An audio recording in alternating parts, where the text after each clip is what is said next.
Det første step, det hedder Find min Kia. Vi har valgt at fokusere på 4 grundlæggende elementer, som er vigtige at overveje. Den første er pris. Selvom det lyder lidt som en selvfølge for de fleste, er det en rigtig god idé at gøre sig klar, hvor meget du vil give for en bil.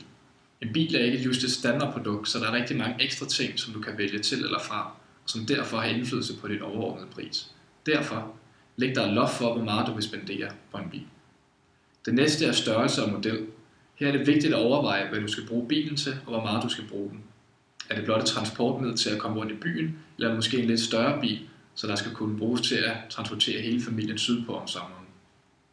Den tredje dimension, som vi anbefaler, at du tager med i din overvejelse, er det, vi kalder performance. Hvis det primært er en bil, som du skal bruge ind i byen, er der måske ikke nogen grund til at købe en bil med så mange hestekræfter. Til sidst er det også et vigtigt element, din brændstofforbrug. Hvor meget brændstof du vil bruge, afhænger af hvilken bilmodel du kommer frem til, men en vigtig ting til at overveje kunne være for eksempel, hvilken type brændstof du bør benytte dig af.